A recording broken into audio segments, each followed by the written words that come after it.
Područje Misteriona proteže se u skupu od jugoistoka Slovenije do sjeverozapada Hrvatske. Njegovo kulturno i povijesno nasljeđe na svakom koraku priča priče o bogatoj prošlosti ovog kraja. Još od prapovijesti, ovo je područje oko rijeke Kupe bilo gusto naseljeno, o čemu svjedoče brojni arheološki nalazi, poput neobičnih predmeta pronađenih u špilji Vrlovci uz obalu rijeke Kupe. Mnogi pronađeni artefakti sežu tisućama godina u prošlost, od drevne lenđelske i lasinske civilizacije, pa sve do ranokršćanskih kultura. Od pojave kršćanstva do danas, u ovom kraju nicala je raskošna sakralna arhitektura.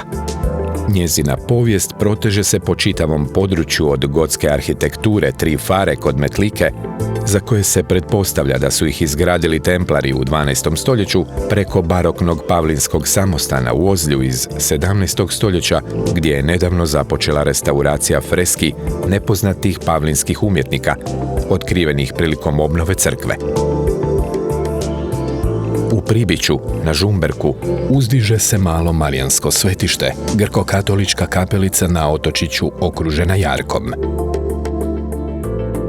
Crkva Svetog Stjepana, koja se u izvorima spominje još 1228. stoji u centru Semića, zaštićena gradskim zidinama.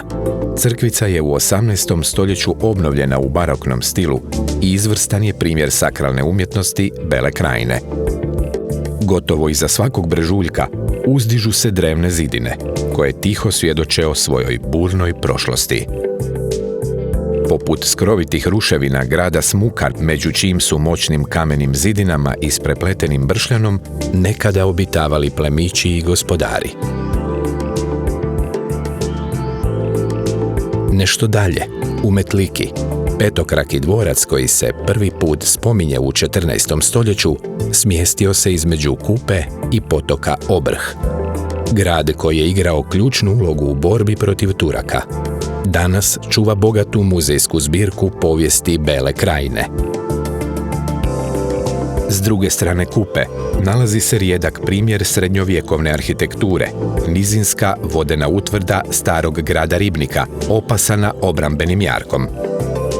Ovaj takozvani Wasserburg je u slučaju opasnosti mogao zatvoriti korito potoka i pretvoriti jarak oko dvorca u jezero, a utvrdu u zaštićeni otok.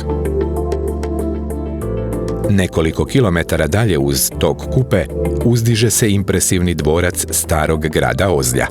Smješten na strmoj klisuri iznad obale Kupe, nekadašnji dom slavnih hrvatskih plemića, Zrinskih i Frankopana, u svojim je podrumskim prostorijama otkrio nastambu iz kasnog kamenog doba, kao i brojne antičke i srednjovjekovne nalaze. Svoju burnu prošlost iz mnogih bitaka s Otomanskim carstvom otkriva nam četvrtasta branič kula grada Dubovca iz 13. stoljeća. Dvorac koji je prvotno bio drvena građevina postupno se pretvorio u renesansno kameno zdanje. Uz rijeku Dobru, pritok Kupe, dočekuje nas stari grad Novigrad. Njegove su obrambene zidine bile upletene i u slavnu urotu Zrinskih i Frankopana protiv Habsburškog dvora. Od obrambenog burga Novigrad će se kasnije preobraziti u raskošni dvorac i 1783. ugostiti austrijskog cara Josipa II.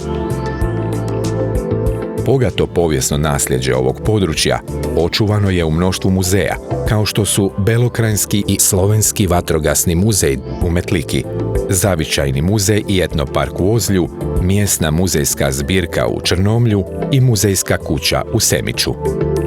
Srednjovjekovne ruševine, dvorci, utvrde, kamene ceste, skrovite špilje s arheološkim blagom, skrivene sakralne freske. Od plemićkih obitelji do viteških redova, slavnih bitaka i carskih posjeta. Misterion pulsira prošlim vremenima, čuvajući svoje tajne za generacije koje dolaze i uvijek dočekujući s novim iznenađenjima, svoje posjetitelje svakako ne ostavlja ravnodušnima.